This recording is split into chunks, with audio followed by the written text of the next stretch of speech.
पवारांचा पहिला दौरा साताऱ्याला विदीप जाधवांच्या कुटुंबियांची सांत्वनपर घेतली भेट। सुनेत्रा पवार आणि विदीप जाधव कुटुंबियांची भेट। विदीप जाधव यांच्या जाण्यानं पोलीस दल, कुटुंबीय आणि मित्रपरिवार गावावर मोठी शोककळा।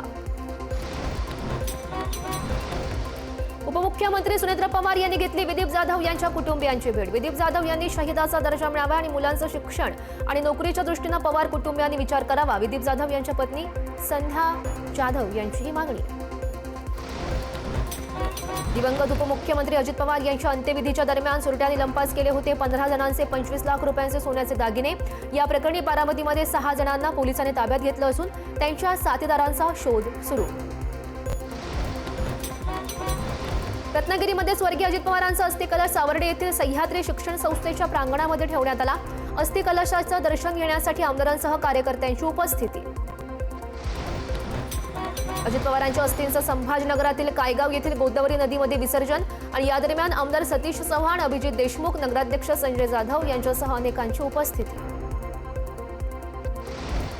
वर्धाच्या जिल्हाधिकारी कार्यालयामध्ये पालकमंत्री पंकज भोयर यांच्याकडून स्वर्गीय दादांना श्रद्धांजली अर्पण। दरम्यान दादा प्रत्येक क्षेत्रामध्ये दूरदृष्टी असलेले नेते असल्याची भोयर यांची ही प्रतिक्रिया। माणूस गेल्यानंतर चौकशीला फारसा अर्थ राहत नाही, उपमुख्यमंत्री अजित पवार यांच्या विमान अपघातावर आमदार सुलभा खोडके यांची प्रतिक्रिया। चौकशीमध्ये सत्य समोर येईल, सुलभा खोडकेंचं हे वक्तव्य।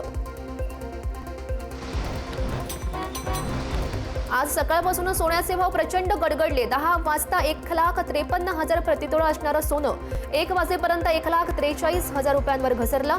हेच सोनं 10 दिवसांपूर्वी प्रतितोळा 1,92,000 रुपये इतकं होतं।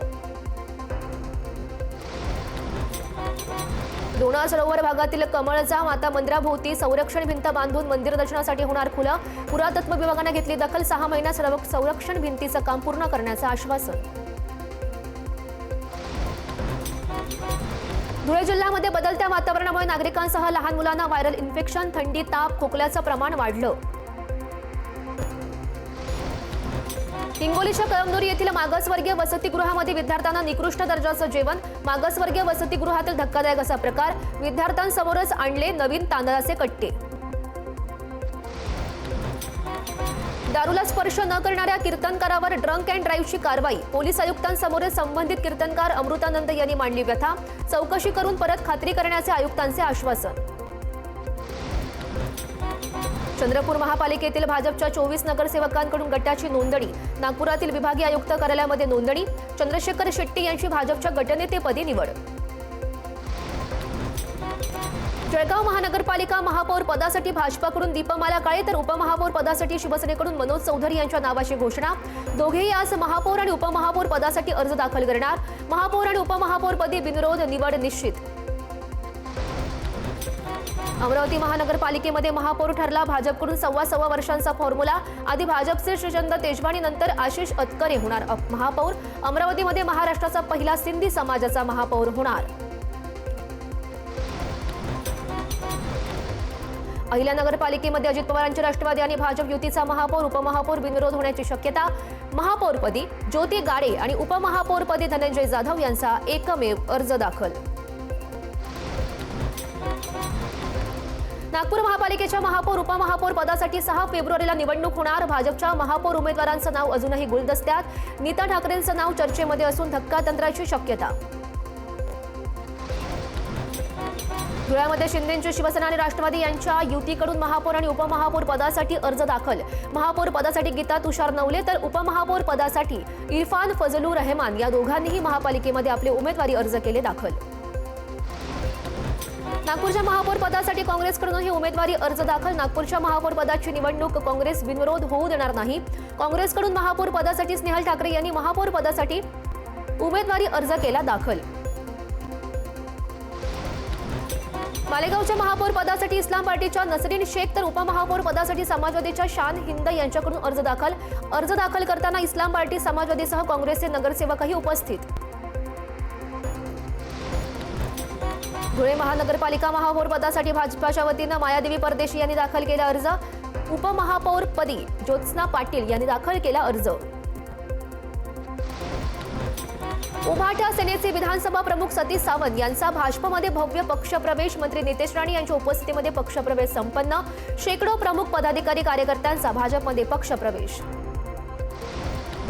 मुंबई मनपात भाजपसोबत जाणार नाही. बैठकीनंतर पत्रकारांशी बोलताना राज ठाकरेंचं स्पष्टीकरण. मुंबई महापौर पदाचा तिढा अद्यापही कायम.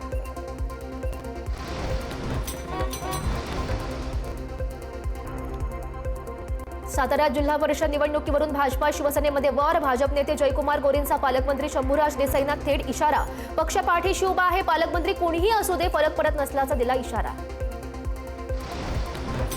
महाराष्ट्र हा फक्त राजकीय दलालीचा अड्डा झाला आहे का? कायदा फक्त सामान्यांसाठीच आहे का? राजकारण्यांसाठी न्याय हा शब्दच रद्द झालाय का?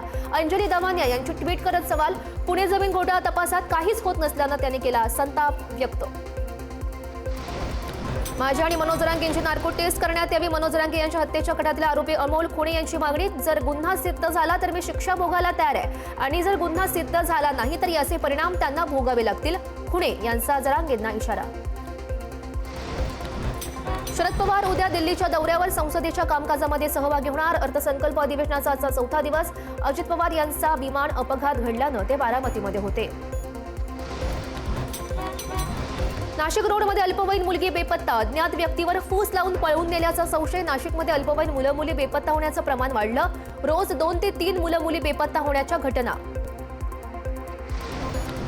वाशिमच्या कारंजा तालुक्यातील कामरगाव ते कुऱ्हाड शेत रस्त्याची दुरावस्था. लघुपाट बंधारे विभागाकडून सोडलेल्या पाण्यामुळे सर्वत्र चिखल. तहसीलदारांना निवेदन देऊनही दखल न घेतल्यानं शेतकऱ्यांचा उपोषणाचा इशारा.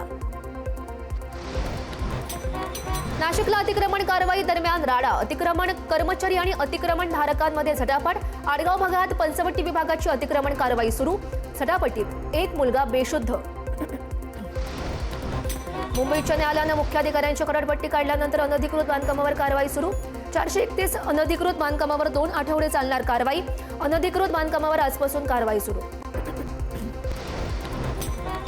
भिवंडी ईव्हीएम मशीन विरोधात वंचित बहुजन आघाडीचा प्रांत कार्यालयावर जनाक्रोश मोर्चा. ईव्हीएम हटवा, लोकशाही वाचवा, वोट चोर गद्दी चोर अशा घोषणा देत रोष व्यक्त. बॅलेट पेपरच्या द्वारे निवडणुका घेण्याची प्रमुख मागणी. सांगलीतील लिमळे मळ्यातील हत्येप्रकरणी नागरिक संतप्त. कारवाईच्या मागणीसाठी नागरिकांची पोलीस अधीक्षक कार्यालयामध्ये धाव. कडक कारवाई करण्याबाबत पोलीस अधीक्षकांनी आश्वासन दिल्यानंतर संतप्त नागरिकांचं आंदोलन मागे.